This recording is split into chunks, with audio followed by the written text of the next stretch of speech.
Hello and welcome to the Sky Sports Golf Podcast, presented by Callaway and presented from glorious, beautiful, spectacular Royal Portrush ahead of the 153rd Open, and alongside me, the glorious, beautiful, spectacular Sir Nick Faldo, a man whose name... That's a good build-up. You happy with that? Morning. Well done. A name who's on that claret jog, not once, not twice, but 3 times. Sir Nick, great to have you with us. Yeah, and just... What do you make of this spot? I know, it's great, isn't it? It's lovely. I was here a month ago, would you believe? Actually in May, end of May. It was 70 degrees actually for the whole week. We played, we loved it, we took photographs, and people are swimming, paddling, everything. So, but this is a true links. This really is. Reykjavik is 800 miles that away, so it felt like Reykjavik first thing this morning. I can tell you. In stark contrast to yesterday, we bumped into each other yesterday, and it was like the Mediterranean yesterday. Yeah, it was almost it's too funny. hot. We actually were down in Nice last week, and I think the pilot was very proud to say, "Oh, Dublin, there's the same temperature as Nice." It's been cooking up here, but now it's proper golf weather. The weather forecast looks great. It's in the mid 60s. But this good old true links wind is up. That's for me. That's probably what I'm going to be talking about all for the next hour or so. Yeah, or the next week. Absolutely. And for those watching this version of the podcast on YouTube, you can see we have got the North Atlantic behind us here, and this is the spot, as Sir Nick was saying, where everybody poses for a photo. The back of the 5th green, White Rocks here, White Rocks Beach below you. You've got the Giants Causeway, Dunluce Castle just in the distance here. I mean, it is. Here's a question for you. With Turnberry no longer on the Open rota, is this the most visually spectacular Open course? Probably, yeah. We're the only one that's really this close to, the ocean like this. It's a great links, real undulating links, supernatural, very demanding. So yeah, this is a great test this week. What did you enjoy about it when you played it? Never played it. Oh, you didn't play it when you were here in May? No, sorry. I thought you meant... No, not in an Open. I thought you meant technically, with a scorecard in my hand. Well, we lucked out. It was actually really... I've been here twice in May. 2 years back. 2 years back, I was trying to hit the mini driver at 16. Yeah. And it wasn't working. I'm thinking, you got to hit a rope hook on... the skill this week is all about detecting the wind. I mean, a real true wind direction, because it's right to left, but it can be right to left into you, it can be right to left down, and that when it's like this will make a huge difference. I think that is the number one skill between you and your caddy, calling the right wind, picking the right shot, all that sort of thing. And the thing about this course as well is, an old-fashioned traditional links, if you like, the 9 holes out, 9 holes back. This doesn't really have that. This is a bit more like Muirfield, where obviously you had great success, where every hole is kind of pointing in a different direction. Yeah, that is very key. You really do change. You've come along through 1, 2, 3, 4, straight down here, up there, cross that way. Then you let you do a 180 and another 180 down 8 and 9. Yeah, you're right. It's ever changing switches. Makes it a great test. Would you have loved this to have been on the Open rota? I would have loved this in my day. Yeah, I would like to come here straight from playing really well at Muirfield, maybe '92, when it was, that was a test because we had to, where you landed the ball short of the green, and you're going to have to do. Links golf is all about. I'm trying to help people summarize it. It's either making the ball release to get to the flag or making the ball stop. Sounds obvious, but when you've got a wind and you're like, oh, how do I make it run when I'm going into the wind? I need this to run, but I'm going into the wind. Get me? And then obviously I need to make it stop, and I'm coming downwind. So that is what links golf is all about. And if you're good at doing that, working the ball against the wind, and then how much do you work it against the wind? Because here, this is heavy. Obviously, this is ocean breeze. I mean, I'd love to. I'm sure Bryson's got the air density worked out. From Palm Springs to here, it would be different. This golf ball, you get it wrong against the wind, you lose 30 yards, not 3. I mean, the thing just goes wallop, gets knocked down. So it's picking the right club and the right shot is really do that all week. You deserve to be the champion. Yeah, and the wind can really pick up around here as well. Let's get into a few of the sort of runners and riders this week, and we have to start by talking about Rory McIlroy, obviously. A lot of people thought, I'm sure you thought, I certainly thought that a weight would be lifted after completing the career Grand Slam, and in his own words, he was playing with house money. Instead, we've almost seen the opposite. We've seen him be irritable, which is unlike Rory, disinterested, unmotivated. But surely being back this side of the pond, being back in Northern Ireland, will light a fire underneath him again. Well, absolutely.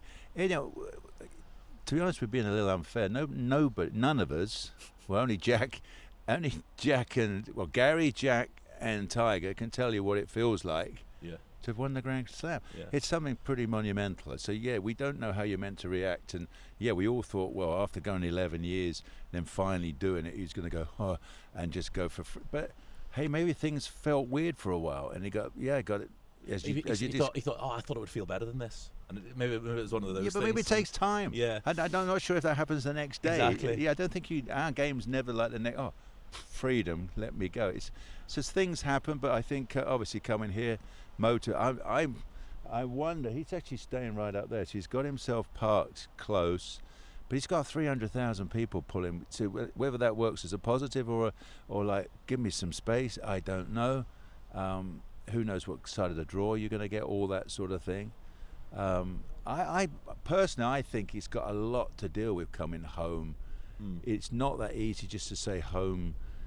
It's not like a football match when you've got home support and you know where you pitch. This thing you've got to battle all day long to play this, and if it goes well, sure, but it's really you and your caddy and you being a golfer getting around here. Sure, it's great to have the support, but you've got to work hard to make it happen. And look, we saw 6 years ago that the pressure was too much on that first tee. Perhaps the worst swing of his golf career, like a very to hook an iron out of bounds that first hole, and then you're behind the 8 ball before the tournament's even got going. Especially when you take 8. Yeah, exactly. Did you ever experience pressure like that? Where you're like, I can barely swing a club here? What came to mind with me was Ryder Cup. In my 95 Ryder Cup, that last wedge shot, my 93 yarder when I was getting up and down, to flip the Ryder Cup. That when I dressed the ball, my knees went doing on it, and I went, I haven't felt that before. Yeah. I've been, and at Muirfield, I was huffing and puffing. You could see my chest heaving on that one. Coming up the last, so you get pushed to the max, and which is kind of weird and wonderful in a perversive kind of sense, but I think he's a different player since then, though, isn't he? And he's changed as a person as well. He's become a dad since 2019. I think he's maybe more mentally equipped to deal with the pressure this time around. You would have thought so, yeah. But once you get onto the golf course, you just want it to be you and your caddy. You've got a lot of work to do. You've got a lot of decisions. You've got to be totally engrossed in what's going on. And that's the real bottom line. Yeah, absolutely. Look, it's going to be fascinating to see how Rory McIlroy gets on. Interesting to note that he was out practicing by himself, the first player out in the golf course this morning before most of the fans had come in. He obviously wanted to get out there when it was reasonably quiet, and after he finished his practice round, I caught up with him. Rory, you seem a bit more yourself. You haven't really for the last couple of months, whether it's unmotivated, struggling to find what the next goal is after achieving your personal dream. Yeah. But surely being back here has lit that fire again. Yeah, absolutely. I think just sort of being back in Europe, being back in familiar surroundings, getting away from the sort of grind of the week in, week out, PGA Tour life, it can take a toll on you. And I think what I struggled with after the Masters was I felt like I couldn't, there was all these, not obligations, but I didn't feel like I had the time to really let it soak in. And it was like, okay, well, got to play in this and then got to play in that. And, it was hard to, not find the motivation, but I guess I just sort of wanted to go away somewhere and sit in my green jacket for a couple of weeks and no one annoy me, but that sort of that's always never going to be the case. But I'm super happy to be back. I had a good week last week in Scotland, which I felt like was really good preparation, coming in here, sort of shake the competitive rust off if there was any. And I felt like my game progressed as the week went on. Had a really good weekend, hit a lot of good shots, had a little bit of breeze as well, which was nice to play in. And then, coming home, in front of these fans, my first time back really with, after having done what I did in April at Augusta. It's amazing. It's going to be an amazing week. And look, there's going to be a lot of talk about 2019, and in particular that first hole in 2019. Yeah. I don't think you were quite ready for what was greeting you on that occasion. What makes you more mentally prepared this time around? Well, I think I've been through the experience once, so that's a part of it. But I've also played a little bit more at home since then as well. Like, you know, the Irish Open at County Down last year. Yeah, look, it's not the Open, but still that feeling of the home support and people willing you on so much like that. You know, there's a similarity there to what I'm going to feel this week, and I performed well. Then I didn't quite get the win, but I performed very, very well. So I think just a little bit of experience. I think I'm more of a well-rounded golfer. I feel like You're a different person. Your father. I'm a completely different scenario in terms of my life and where I am in my life. I think I think I'm a little more self. I manage myself and I manage my game better. So even in my off days, you know, very rarely now is it a 79 like it was that Thursday at Portrush in 19. It's more like a 72 or 73, and you don't shoot yourself out of the tournament. So I think just all those things combined, you know, I feel like even, you know, say I don't get off to the best start here this week, I still feel like I have enough. You know, in the tank to be able to claw my way back into contention by the end of the week, which I felt like I probably didn't have back in 2019. Just finally, it's almost 20 years to the day since a certain 61. Have a little look at this. Oh my Look goodness. at that. I mean, he's barely aged today. I don't know about that. Do you think you could talk through every one of those 61 shots? No, I don't. I don't think so. Still have the bounce in the step. I have to say that the head to toe white with just the pink belt was a strong look as well. Swing's pretty good. Swing was probably better back then than it is now. I remember a lot of the back nine.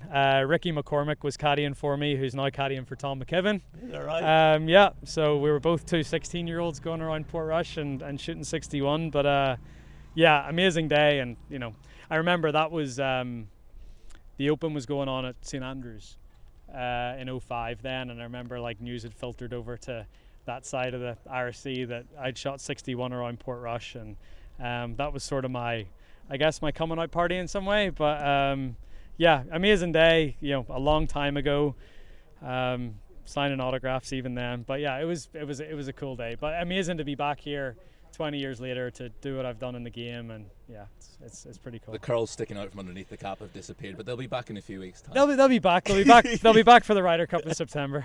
Good man. Have a great week. Thanks very much. Cheers. That was Rory, who certainly seems to be more himself, a bit more of a pep in his step. Where did he say he got his hair cut?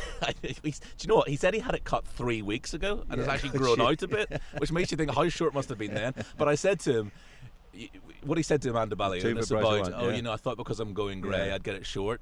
I said, your logic is flawed there. It's your roots that are grey. That's the problem. So if you're getting it cut short, you're going to look even greyer. But he certainly seems more himself. He seems more of a happy bunny now this side of the pond. Let's talk about the world number one, Scottie Scheffler. He looked for, as if he wanted to, speaking of hair, tear his hair out at the Scottish Open, some of the putts he was missing. And I think links golf is still something that he's trying to master. You're right, it's a very different surface. You do need a different stroke. I mean, the grass is coarse, so you've got the elements. I mean, honestly, obviously the sea air even sticks on the greens. They can get really sticky some days. You know, and they've been down for an awful long time. I love going to St Andrews, obviously, and you go, I wonder when they actually put this grass down. It might be, you know, 100 years old, that grass. Yeah. And you can still see the sheep footprints in some of the greens, you know. So, and you have to learn you get little trough lines as well. But these are probably smoother than that, a great surface, but it's still a different surface. It's still a different stroke, especially if you're getting blasted around. You can't stand up and do a beautiful super smooth thing. I had my secret Basil brush one. When I used to brush it, I used to whack the ground, you know, give it a 1-2 and give it a whack and get the thing to give me a bit of, you know, come out a little faster. Yeah. So you have to learn to adapt. It is different. Yeah. So, but he's a fascinating golfer. I mean, technically it's unbelievable. He's world number one, and you would not teach his golf swing. Isn't that ridiculous? It is remarkable. I mean, with the feet moving and the arm rotation, the wrist and everything, but he has a gift of from here to here, you know, understanding that the relationship between his hand and the club face is just brilliant, and that's how he's doing it. He's kind of riding the wave where everything is good. You're thinking positively and all that sort of thing. So one day if it all goes wrong, what's plan B? What did you suddenly work on? But we'll worry about that when that happens. The ball striking in particular is just amazing. Incredible. Yeah, it's amazing. Do you ever play with somebody who you were almost in awe of their ball striking? You'd like to say yourself. Well, yeah. No, well, yeah, we talk about this distance control. Anybody who's playing great has that. Like Jordan Spieth had that. His run, which is now 10 years ago, his distance control every time you hit it, which means you're striking it great, doesn't it? It means you're picking the right club, doing the right thing, but you've got to strike it great for that ball to keep finishing flag high. And yeah, I mean, I always had my own stat was how many times within 15 feet was I in a round. I mean, that's all you need to know. They're your birdie chances. Are you creating enough birdie chances each day? So he does that. I mean, he has this great fun ability to grab a club and know exactly how far he's going to hit it, which is really cool. It's a nice skill to have. Just to round off the world's top three, the defending champion, Monday tradition now at the Open is to return the claret jug to the R&A, and that's what Xander Schauffele did this morning. Look, he's not the Xander Schauffele of 12 months ago when he won 2 majors, and that back nine at Troon last year was one of the great major back nines. He had that rib injury obviously at the start of the season, and it almost feels like he hasn't been able to kick on from last year, but he does have a knack for peaking at major championships. Yeah, well, I would have thought when you come here defending, and you know what this golf course is like, he's got a very good ball flight. I mean, I think if you draw the golf ball, it would kind of make sense here, because you've got to, as I've been describing, this blustery breeze. I mean, look, the flag is hardly going, but you know, if you hit it straight up 6, you'd miss the green way right, wouldn't you? You've got to shape it, you've got to do something. Yeah. So you've got to be picking it. You've got to have a good ball flight to keep the blooming thing in play all day and just keep it moving forward how you intend it to fly. Yeah, absolutely. Well, Xander Schauffele, as I said, hasn't been the season he'd want so far. He's had that claret jug in his possession for the last 12 months. He actually says to me that he's been keeping it at his dad's house for the last 12 months, and his dad has enjoyed some good claret out of it in that time. But the claret jug is now back in the R&A's possession, and after he handed it back, he caught up with Tim Barter. Xander, you told us how incredible it was to receive the claret jug a year ago. How are the emotions now you've had to hand it back? Yeah, it sucks, to be honest, but definitely, obvious motivation to win again and to get it back. Xander, what does the claret jug mean to a guy that's won it, a champion golfer of the year? It's a dream. It's what we dream of as kids. Winning. My dad being European, it's something that him being my swing coach for quite some time. It's definitely something that he brought up once or twice while we're preparing for tournaments and as I got older. So. It's a moment we'll cherish forever. Padraig Harrington, the last man to successfully defend. How do you fancy your chances? Yeah, I was just actually with Paddy at the airport, so hopefully he can rub off some good vibes. We've already spoken about Rory McIlroy. There's actually a champions locker room this year, somebody was telling me earlier on, and it's all in alphabetical order, Sir Nick. So one side of Rory, he's got Phil Mickelson, and the other side of Rory, he's got his great pal Shane Lowry. And obviously 6 years ago, it felt as if the entire island had descended upon here on the Sunday, and those scenes as Shane was walking up the 18th with the rain teeming down, that was just a magical week. And Shane is a much better golfer now than he was 6 years ago. But no, I agree, and I always pick him. When I was doing my TV work, any time the weather got rough, I said, look at Shane. I mean, he's used to this. If you enjoy this, you have the ball flight, all that sort of thing, and obviously the momentum. He's done 2 amazing things. Winning in Ireland when he was an amateur, and then coming here when it came. I had a sense. It's funny. I was at Wimbledon, and I was doing an interview there, and they said, just keep an eye on Shane Lowry in Ireland. First time going back there. So I got a feeling he must be really looking forward to this week as well. I mean, if Rory takes all the media and he can just come in and say, hey, look, I'm really looking forward to it. Poof, job done. Yeah. Get out there and get on with it. He's got to have a heck of a chance. He's got to believe that. He played great last year, and a couple of things went wrong at Troon. So come here with some motivation to, and I when I went back to Muirfield, suddenly, honestly, I said, well, I'm defending at Muirfield. You've preempted a question. Exactly. I was going to ask you. One of the press guys turned it around to tip him and said, "Is Faldo right?" It doesn't matter if I'm right. It doesn't matter if I'm right. I came back. I thought, sod you lot, I'm defending my bloody title again. Why not? Yeah. And it's another little bit of motivation. We look for funny little things to give us a bit of a drive in the week, but and if you enjoy a golf course and you know what to do, a bit of experience around here is really key, isn't it? Because knowing where to go. There's so many fall-offs. There's magnificent runoffs on some of these greens where you just better stay clear of them because the ball will go off 20 yards. I mean, that second green's amazing. If you've seen the left of that, you missed the green by a foot. You're going to be 20 yards in the rough and you can't see where you're going. Yeah. So you might as well know, I better be right at this flag. So you have to play smart in that sense. You look at some shots and if one side of the green is horrendous, well, if I'm going to miss this, let's keep it whatever, left or right of the flag or short or long, whatever it is. And that's smart play. If you do that more than the other guys, you're going to be all right. And there must be a thing in when you arrive back at a golf course where you've won, especially a tournament of this size, that you almost feel mentally 2 under before you've even teed up. You must have felt that, not just at Muirfield, but at Augusta as well. Yeah, absolutely. You want to feel comfortable that you've seen a lot, you've done a lot of prep, you can draw on stuff from past as part of your preparation. Yeah, absolutely. The only slight question mark with Shane is if this had been 2 months ago, he would have been coming in cracking form, seemingly sort of in the top 10, top 20 every week. He's missed the cuts in his last 2 majors. There's a little question mark over his form, but do you just throw that out the window when it comes to links golf? I would have thought so, yeah. I mean, obviously he went to the US Open, didn't like it, but he played, 5 holes and walked in one day or something. Obviously didn't like the course. Forgot to mark his ball on the green one day. Oh, yeah, forgot. Yeah, that just shows you when your brain is spinning that much. I did that once. I walked off the green once. I think it was at the Players because the guy said, "Have you finished out?" I said, "You're right."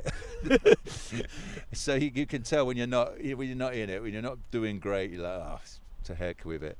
Yeah. But no, coming here, he's got to be seriously motivated. He's got to feel that he's one of the, if he's on his game, he's going to be one of the top guys this week. Absolutely. Well, he's also refreshed. He's had a few weeks off, Shane, and I caught up with him once he finished his practice round a little bit earlier on. Shane, you're smiling from ear to ear. You seem to have a real sort of skip in your step. I think getting off the hamster wheel, getting over this side of the pond seems to have done you the world of good. Yeah, it's Monday, it's not Thursday yet, so I'm smiling. Everyone's smiling today. But yeah, look, I'm delighted to be home. Like I hadn't been home since Christmas. And like, don't get me wrong, like we have a great life in Florida and we love it. But I've been away from the girls for a few weeks and it was hard and I wasn't playing good golf, and it's hard when you're not playing good golf. And nice to get home and kind of refresh and rejuvenated. And I did some good work last week, and I feel really ready to go out there this week and try and do something special. Does any part of you feel like the defending champion? No, actually, no. People keep saying it, and I'm like, I don't feel like it. Xander Schauffele is a defending champion. Like I won it 6 years ago, and I really feel like. I don't feel like it's just another tournament because we're here in Portrush, and what I did the last time was obviously very, very special. But I do feel like it's just another Open. Like it's another Open in Portrush, and I definitely don't feel like defending champion. We know what happened to Rory in 2019. I think he's open enough to admit that he couldn't really sort of cope with the mental pressure and expectation. You did.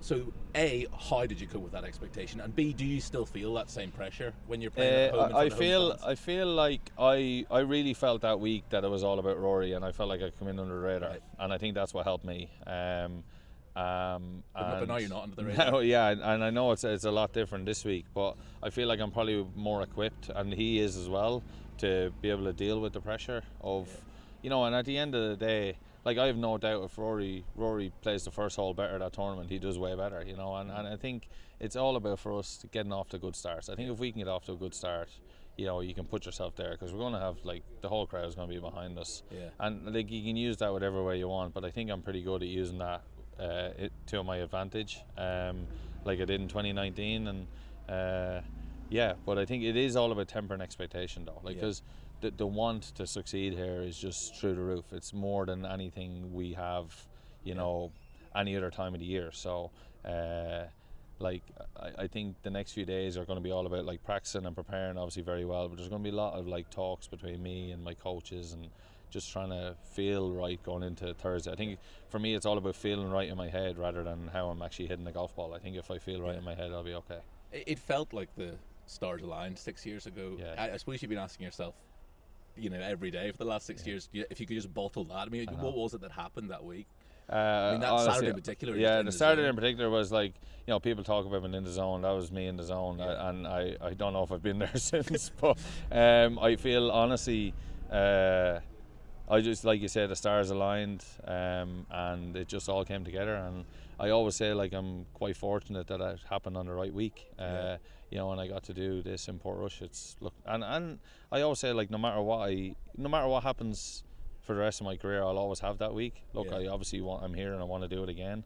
But like, if it doesn't happen this week, I know that I've put everything into it over the last few weeks and the whole year and the last few years to try and come back here and do pretty well again. And we'll see what happens. When you're having a low day, do you watch those sort of pictures walking up 18 and I try not to be honest. Brendan on and onto the green? I haven't.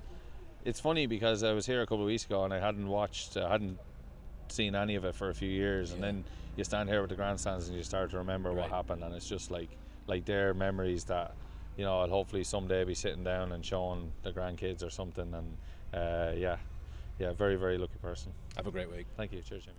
Yeah, Shane in cracking form, smiling from ear to ear. Happy to be back at the course where he won the Open Championship 6 years ago. We're going to take a quick break there. When we come back, we're going to be talking about this man's 3 Open triumphs in 87, 90 and 92, and taking a look at some of the other players who could be contending for the Claret Jug this year.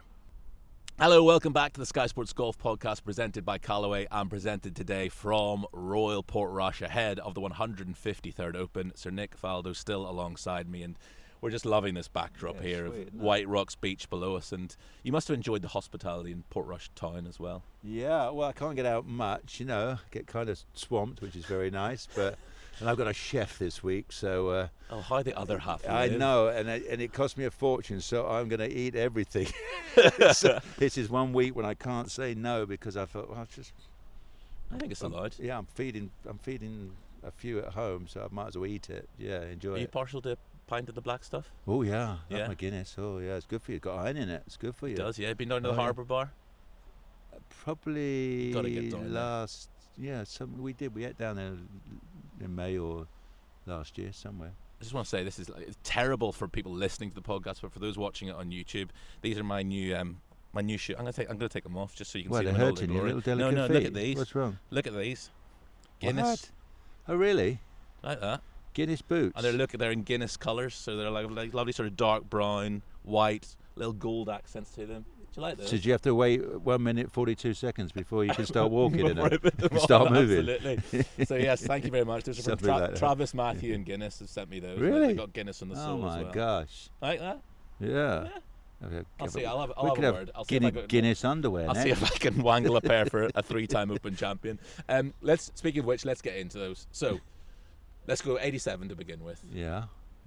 You never won a major champion at this point. 40 years so next year. 2 years time. God. This is uncharted territory, and you go into the final round a shot behind. Is that right? I think so. With Zinger, Zinger, yeah. And obviously, it's now famous for the 18 pars in a row. Yeah. At what point during that Sunday did you think, this is? No. I'm doing something pretty special here. No, you didn't think of it because it was squally. You know, when people say, "Hey, that sounds boring," but you know, it's good old Muirfield on that particular day. We came out and I call it the pea soup, and you know, the golf ball was going nowhere. It was that misty fog, and you know, and we know Muirfield. I mean, there's so many tough fours in there to actually just keep churning out pars on those you'd take any day of the week, especially the Open. And you know, we had a squall down the second hole, and it went from, you know, that second hole was, you know, a wedge shot, and I ended up, the wind was swirling with a brolly. I chipped a 7-iron. I remember that from nowhere, like 115 yards. You kept adding a club, thinking, no, it ain't gonna. So things like that, and then I made a couple of good. So I made 3 great bunker shots. On 7, I hit it left bunker, the par 3, which was a 3-iron shot in that day. And then the bunker shot I hit on 8, which was short, you know, that 30-yarder, I hit to 2 feet. That was probably the great shot of the day. You know, when you go back there and look at, and, you know, and again when you look at the clubs, our wedges were 56 degrees, and so that was it, no 60s. Yeah. And to, you know, you've got that up and down, and I made a good putt on 11, and that was it. And then, you know, and all I kept saying, honestly, I was walking and my world was a blur. You know, outside about 2 paces in front of me, everything was a blur. And I just, you know, I'm dealing with this first time, this feeling, thinking, can I do this? And I was using this line when Rory was at Augusta and saying, I was thinking, one great shot's going to win this and one bad shot's going to cost me it. Rory had about 6 of each, didn't he, at Augusta this year. So, but for me, that's the way I was thinking. I just kept churning out good shot, and I felt really nervous with the putter, honestly. I'm looking at I was trying to hold everything. Didn't feel great with the putter. And then when we came in, my goodness, I remember. So 16 was 187. I busted 2-iron. 2-iron went 182, right? Yeah. In this weather. Good old days, Blades and Bellata golf ball, folks. So, not that it's and then 17, the cross bunkers, there were 200. And I thought, I don't think I can get across the cross bunkers with I had a 2-wood in the bag, good old Brassy, persimmon. So I hit a 5-iron. So I hit drive 5-iron into 17. Wow. So I forgot about that. I had actually hit a really good putt. I saw the putt the other day, because I'm thinking if I hold this, I'll get a no. And then I come to the last, and that's probably why it was like a 4 or 5, and I thought, well, I've just been bashing 2 5-irons, so I might as well bash another 5-iron. So that's why I hit the 5-iron. And there's a mound right in the front of that green, and it hit it and killed it. And then that first putt was like, as I would say on common umpire signals wide, it was like 5 foot wide, and I've now got this. So like a kid, I've got a 5-footer, which I felt was for the over. I said to myself, were you aware of what Zinger was I doing? looked up, and Roger Davis was in at 4. Yeah. And I said to myself, so I guess Zinger is still 6 or something. Yeah. And of course he was. So, and I just said to myself, well, if you want to win, you have to hold it. Yeah. As simple as that. Yeah. If you want to win, and I got over that thing, and I went, jump, and then it went, and you can see my shoulders go. Yes. When wallop. And then I went in and sat in the scorer's tent, and I sat between 2 TVs, and I couldn't look. I just put my head down, and I heard Alice say, this is going to change. This putt's going to change one of these guys' life. And that was Zinger trying to hold a 15-footer for par, misses it and wallet. And all I said was, it was relief, because I'd gone through that 2-year swing change, the rebuild. So really, it was just relief. That was the first thought and the first emotion in my mind. Fanny was on your bag in 87. No, that's Angie Prodger. Proj, okay. Proj and at no point did you say to Proj, like on, I don't know, standing on the 15th tee or something, bloody hell, Proj, I've had 14 pars up to this point. Yeah, no, absolutely not. It wasn't like I couldn't. What people could see from the outside, I wasn't seeing from the inside. I wasn't. Oh, well, that's weird. Look at that. Another one. Oh, well, no, not even close to that. You're so locked in. You're so engrossed in what you're just trying to churn out another good shot, another good hole. That was the best I could do, and I was kind of. You didn't have to even see the leaderboard. I didn't know that Zinger got to 8 until 20 years later. Honest. So you're just so engrossed in what you're doing, and you kind of knew from the feeling and the crowd. It's the same as 92. Funny enough, I jumped to that just for the story because. I heard the murmurs of John Cook taking 5 at 18, and there's a great shot as we're going up. Fanny turns and looks at the leaderboard, and she turns to me and goes, "He took a 5." As we're walking, I just went, "I know," and she's like, "Well, how does he know that?" Obviously, I know that what was said, so you can see her thinking, "How does he know that?" But I heard it. I literally felt it. I felt. Yeah. You can sense what's going on really on the golf course. So I didn't need to look. I knew I was in there. I was just churning it. That was the best I could do, and and that's how I got to that score. We may never see it again. 18 pars in the final round of the major to win it. It's quite funny. So about 30 years later, I'm lying in bed and thinking, everybody kept saying on social. Oh, I nearly did a Faldo. So I thought. I thought, why don't I? Well, I should have a company called 18 Pars. Why not or something? Exactly. We chatted before the Masters, and we were saying all 3 of your Masters were final day comebacks from you. And obviously in 87, you were trailing Zinger by just a shot going into the final round as well. 1990, by stark contrast, you have a great round on Saturday. Yeah. And then you have to sleep on Saturday night on a 5-shot lead at the home of golf. Look, you've won the Masters the last couple of years. You're about to join a club of people who have won a Masters at Augusta and an Open at St Andrews. So what were you feeling that Saturday night? Yeah, that was weird. Well, Saturday night, I was all right. I was actually very good at all of that. I got up the next morning, and I at the weekend to kill time, because you're staying at the old course, the ranges across. So Saturday I went across. We did a full warm up. Yeah. Just to kill time, like at 11 o'clock in the morning to 11 to 12. So I did the same thing, and I went over there, and and somebody said something like, you know, how do you play with a 5-shot lead? And I'm like, yeah, you're right, how do I play? And I thought, well, and I was lost with, do you play aggressive? Do you stand up and whack a 1 4-foot pass and miss it? And you think, you're a 3-time major champion by this point. No, but you're still... But you've never experienced this. No, it's right. It's a weird feeling. I think, so what do I do for my strategy? Well, how do I do it? And I honestly didn't really know. And I thought, well, you try and play cautious a little bit. I birdied 1. I came out, hit it like that again. But then again, you know, you just keep doing the same thing. You know, there wasn't brushing the putts in. Like, it was tough to stand up and let one go. You get a little tight, and you know, you don't have that freedom. When I was putting so well from 20 feet, you know, those first couple of days, anything I looked at, it was like have a slap at it, and the thing was going in. So suddenly you look and start positioning the ball around the hole rather than go, just give it a whack. So that went on for a while, and then I remember I came down 15, and so I was only 2 ahead. And then I hit a really good 5-iron again at 15 to about 8 feet, knocked that win, and that gave me the cushion. And I always played 17 cautiously. You know, you always play that for a 5 just in case.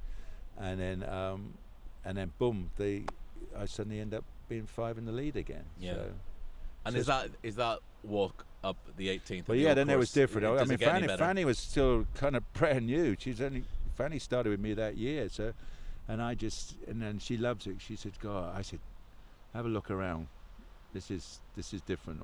Or did I say, "Have a look around. This is worth seeing," or something like that. Take it all in. We may not see this again like this. So, yeah, that was amazing because I can still see it now. You know, running through the crowd and everything, and then my putt when, you know, I had people right in the Valley of Sin right below me right when I'm putting it. I putted down, I got all these eyeballs at me, and then, which obviously you don't see anybody at St Andrews, everybody has to be left or right.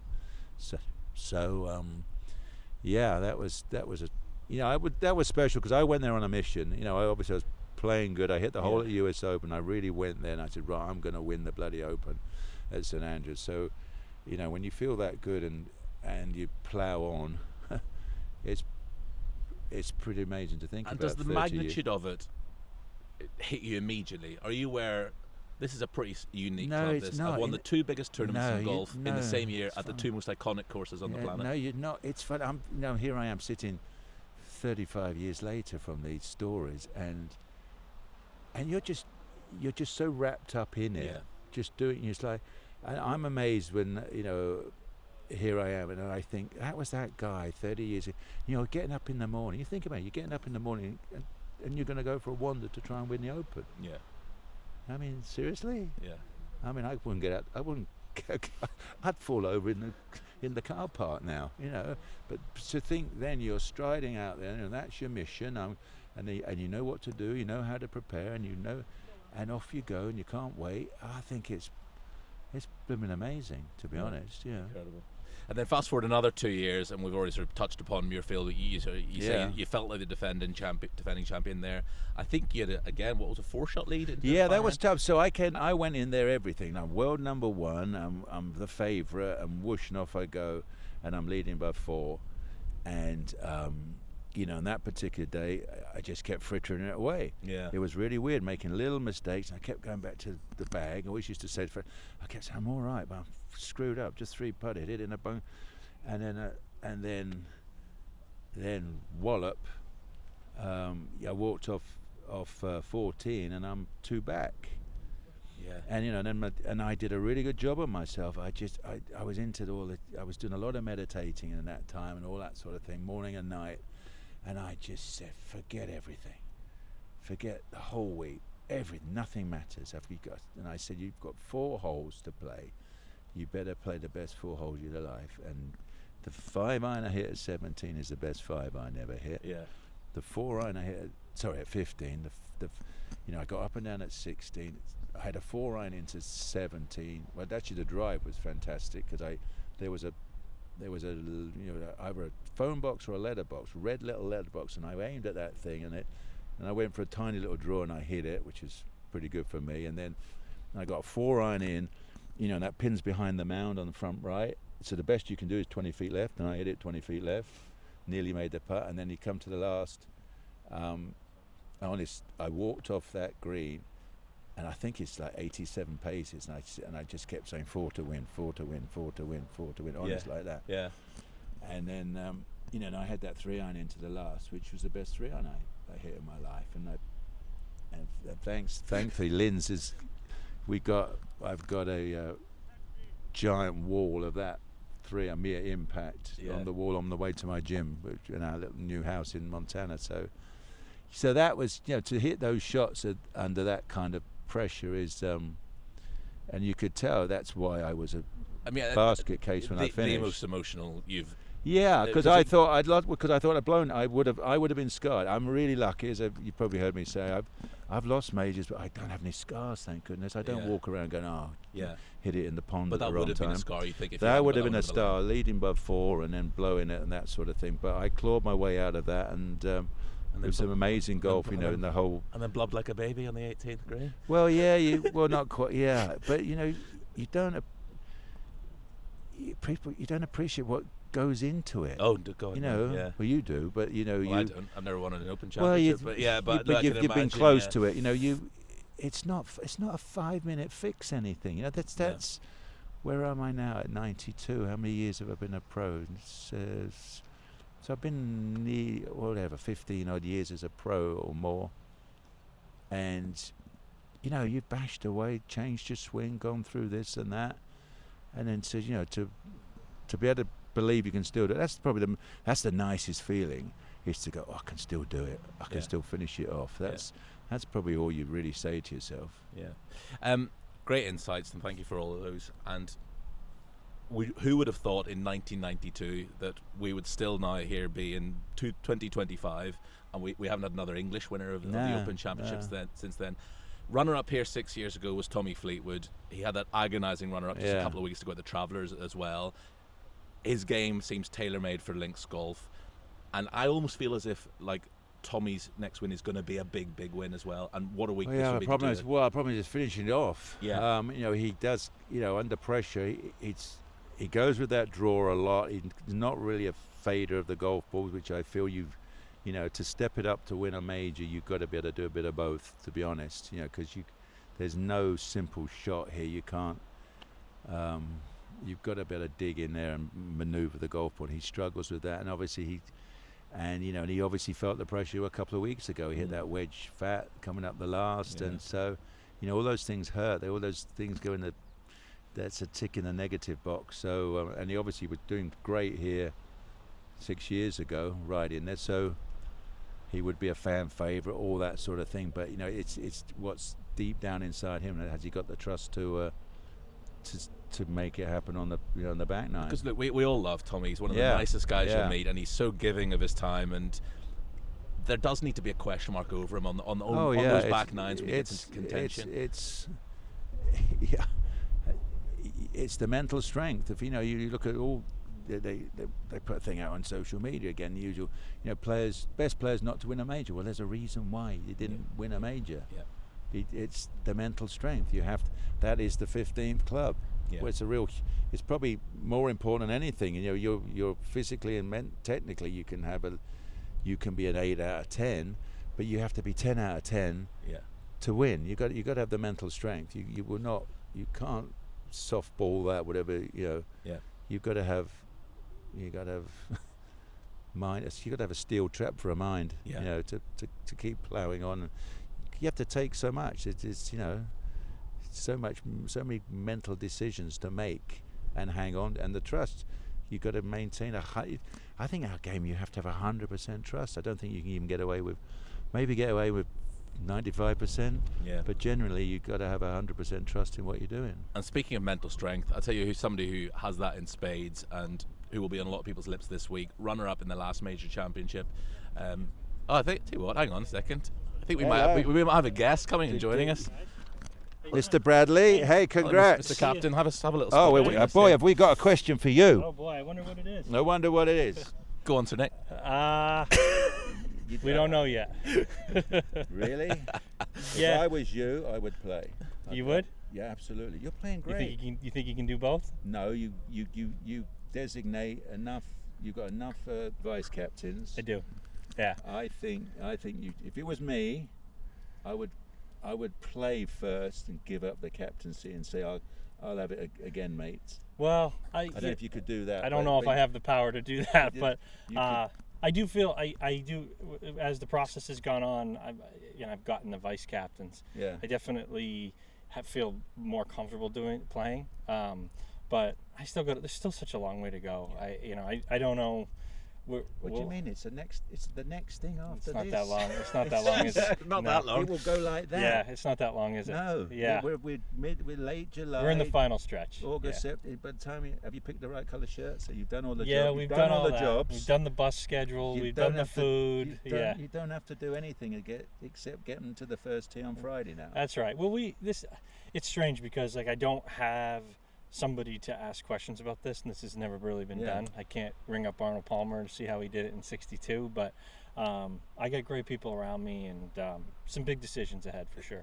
Let me flip the question that you asked, Sir Nick, on you. Do you think you can do both? Do you think because you need to have, if plan A isn't going according to plan, you need a plan B or a C? Oh, let's ask the captain. Well, we can't. The captain's out in the course playing Rory McIlroy. Right. What if it gets to that? Well, I think I'm gonna rely on my vice captains a lot, anyways. Even if I was just playing, I'm gonna rely on Jim Furyk. I'm gonna rely on Snedeker and Kisner and Webb and Gary more than most captains would have, just because of I've never even been a vice captain before. So I think you can. Do you know what I think? Hats off to you, because what I think is remarkable is becoming a Ryder Cup captain. It's very easy if you're still a current player for your game to completely disappear. You've become an even better player in the time that you've been a captain.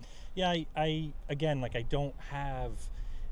Everyone assumes you're going to play worse, but there's no record here. No one's ever done it. It's unprecedented. In Tiger or Phil or Nick when he was young, you guys could have all done this if they were named captain at 38 or 9, like I was. So this could be the future for our team. We don't know, but certainly trying to navigate how to handle both. But it's taking pressure off both sides of my game, where I leave the course and I have to be the captain. I'm not worried about my driver or my swing. I'm thinking about that, and then when I'm here, I'm able to sort of let that captaincy go a little bit. Okay. I'm going to digress. Go on. You've never heard of Ian Dury and the Blockheads, have you? A great band, I don't even know great what you song. just said. Ian Dury and the Blockheads, great punk band back in the day. He had a line in one of his songs. He says he's got shoes like dead pigs' noses.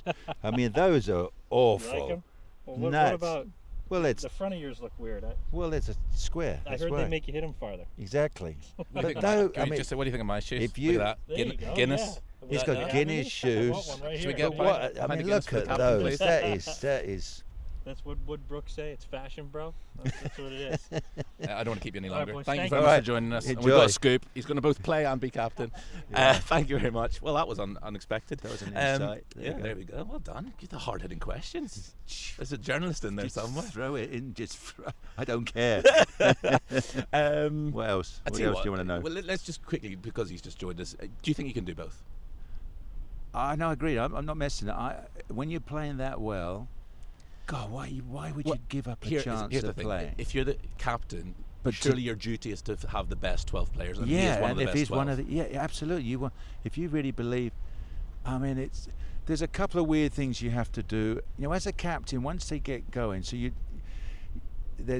the team goes in obviously the night before, but then you have to pick your team on Friday and Saturday, for whatever they're playing in the afternoon. So you've got to make a decision. But you can have that all planned with your vice captains, and then you tour around and you ask your players, look, are you good? You're going again this afternoon. Are you happy? You're going with so and so. Da da da. But that can all be pre-planned. And you see, I mean, to be honest, it's again what if the players are happy. It's like, hey, you two want to play too in the? I'm thinking of you two in the afternoon, and they go, well, it's job done. You know, I mean, it's only if somebody comes in and says, so-and-so's really playing badly, really struggling or whatever, and said, do you duck and dive or whatever, that sort of thing. But a lot of it in the Ryder Cup, because of it's not like President's Cup where they pick opposites. You put your 4 players out, you put your 4 groups rather, and that's really, and you don't know what you're going to get. You don't know whether the opponents are going to go out in 29 or 39. You don't know. So it's a bit of luck of the draw. We shall see, but you're right, not long to go. Now, the question that I was forming before we were joined by the captain was, I was saying, speaking of mental resilience and grit, and he was so close a few weeks ago at Oakmont, finished runner-up, Bob MacIntyre. Yeah, I'm sure he's somebody that a lot of people fancy. Yeah, this week. it's funny. I looked after 36 and I thought, oh, Bob, under the radar. I think that's the sort of player. He'd be not quite so. That may have been a little bit more under the radar. The fact that Scotsman's in Ireland, so it's not quite. It's not that far away, by the way. I know you can see it. Yeah, actually, it's right. Yeah, you can see it yesterday. You can, yeah. Yeah, he's got to love it. Yeah, I think the fact he played well, he felt it. He suddenly felt, wow. I bet there was a moment those last 4 holes he thought, wow, I could win this. Yeah, which is a good thing, isn't it, to have in the memory banks, because I can promise you change when you suddenly think, oh cripes, I could win a major. Yeah. So yeah, he could bring that here. Yeah. And you look back to last year, winning the Canadian Open with his dad in his bag. Amazing. Just a few weeks later, winning the Scottish Open, which I guess must almost feel like a major for Bob. Yeah, it must be the one as a kid that you thought, I dream of winning that. Yeah. Almost, as I said, was knocking on the door at Oakmont. He does perform when the chips are really down, Bob. Yeah, he does. To hold that putt to win the Scottish Open last year, what a great feeling. He's really come along, because there was times at the Ryder Cup, wasn't it, in Rome, when he was like, wow, he's delicate. We're not too sure. Wasn't great in the Friday. No, that's got right. it together for the Saturday. It really did shine, even in the singles. It's like, wasn't it one of those holes when he had one of these and missed it? Yeah. But it got in. So that was huge, because I think you learn a lot of self-belief from that particular week if you can perform under that pressure. So you never know. I think this is going to be a great, even in the sun. Yeah. This is still a tough golf course, just because it's there's nothing going to be easy about it. So I think you've got to have a great solid game plan of how to just sneak a couple under par each day. You'd do great. Just a couple more guys I want to mention. John Rahm and Bryson DeChambeau. Now, they've come straight from Live. They were playing in Valderrama for the last 2 days. I mean, Valderrama and Royal Portrush could not be two more different courses. If you were playing an Open, did you like to at least have the sort of feel of links golf before you got there? And do you think coming from a course as different as Valderrama to this puts you behind the 8 ball? I don't think it helps. I mean, you were down there in 90 degrees and, totally different golf course, totally different grasses, all that sort of thing. The fact you were competitive is obviously a plus. But, you come here and get up this morning and different world. You don't get a win like this, and, everything's got to be a mad. Bryson plays... God, he's crash bang wallop, isn't he? And you can't play crash bang wallop, as I would call it. No. You have to thread it round it. When he said last year, I'm going to go and attack the links, true, and I said good luck. Yeah. You don't. And he missed the cut by a lot. Exactly. You thread it. You thread your tee. You look at holes and go. You have to have great respect for the rough and the bunkers out there. You just cannot risk going near it. There's no point in saying, I'll thread it between the 2 bunkers, But if you have a little bit of don't like the look, you've got to hang back, keep it. Jack, I got to play with Jack. He said, don't go level with the bunkers, either short or long. At Muirfield. So that worked. Yeah. So I think the same thing. You got to look down and go, where can I safely put it? Just because it's a flipping 2-iron instead of trying to hit a 350-yard drive. No, I'd rather be there and get the right angle and get the right trajectory. Just because, and short irons don't work on a links. They really don't. It's no point in having anything less than a blooming 8-iron, to be honest. Because when you're playing like this, wedges just go like, unless apart from around the greens, but hitting, you've got to really learn how to grab 2 clubs more, grab that 8-iron, and you chip it 108, 20 yards. You've got to learn that shot. Just because you see 120, you think, grab a wedge. No, thing goes off. So I mean, feel it right now. Yeah, exactly. I mean, that's more than 20, isn't it? Yeah, that's a 20 mile an hour. It's changed just whilst we've been sitting here as well. So you try hitting a wedge on this. No, you've got to learn to flight it, and you've got to trust it. You can't just freeze on punch shots. You've got to better drive them through the wind. So it is a lot more skill than just standing up with a yardage and playing, that way. A lot of people watching or listening to this will be having a little flutter. So if they were to take some advice from a 3-time Open champion, who do you fancy this week? I like long shots. Go on then. Straka. Yeah. Because he's like a 60. Well, for a place. I know about. I like looking at guys who I can get big odds. I mean, the leaders. I mean, putting £1 on them and at 5 to 1's no good, is it? No. I'm trying to get the 66 to 1. Okay. And get me some odds. Get you some value. Yeah, a couple of guys like that. Harry Hall's been playing quite nicely. Yeah, but at the top end, Oberg would be my number 1 pick. Really. Yeah. Well, I love his swing. My goodness. Yeah. Probably the best swing out here. And if he, and if it becomes a ball striker's golf course, and he did nicely last week, so he's obviously found it a bit. I'd like to come here just nailing it. If I knew I could outplay everybody just from tee to green, I think you got a heck of a chance. If you believe that you're a better ball striker than anybody, you will survive the week here. We're just going to finish because I think the Hoosier's just gone, which What's means that the weather's about to close in, which doesn't seem at the moment because the sun's shining. What? So we're very quickly going to finish. It's sun in Ireland and they're going to call us in. It's in 4 seasons in a day. That's what you get in this part of the world. Where's it We're going to very from? quickly finish with, and I'll put you on the spot here a bit, top 5 Open courses for you. Well, St Andrews because of the atmosphere. Yeah. Muirfield. Thank you very much. Loved Birkdale. I thought Birkdale was a great test. I actually enjoyed obviously Royal St George's, and I actually enjoyed Lytham. Yeah. Yeah, I like Lytham. I know it's crammed in, but it's a lovely, and it's a brutal, tough back nine. You come back and left it. So hey, I did it in a flash. And if Can't believe it. Royal Portrush had been on the road in the 80s and 90s, that's would true. Would that sneaked into the top 5? Yeah, that's true. Yeah, because I didn't play. I blurted it out. Yeah, this fella. I guess this for me we could sneak in. It's maybe a tie with Birkdale. I mean, it's a different style. This is probably tougher than Birkdale. This would come in at number 3, to be honest. Yeah. Then put Birkdale behind it, and then, I think this is a toughie. I mean, the fairways are undulating, the greens are undulating. Yeah. Birkdale's a little fairer. It's the flattest fairways they probably, they play. So they're all good. They're all good, exactly. Yeah. And it's always great. We love the Open Championship. It's been great to have you with us today. Thank you so much for your great stories of 87 and 90 and 92 and your insights for this week as well. The Hooter's gone, which we find remarkable because the sun is shining where we are. That's coming. But we are going to... the wind's going that way. Work that way. Well, you're probably very good at sort of watching clouds and things, so I can't see where the rain's about to come from, but apparently it is coming. So we're being told to wrap up. Watch which way the seagulls walk. That's the secret. Is that right? Yeah. There you go. You heard it here first. Thank you very much for your time today. Thank you for watching and listening to the podcast. If wherever you get your podcast, please do leave us a review, give us a like or a subscribe. We are set for 4 fantastic days here at Royal Portrush. Cannot wait to see who'll be lifting that claret jug on Sunday evening, and on Monday morning we'll be back to review it all. Thank you and good night.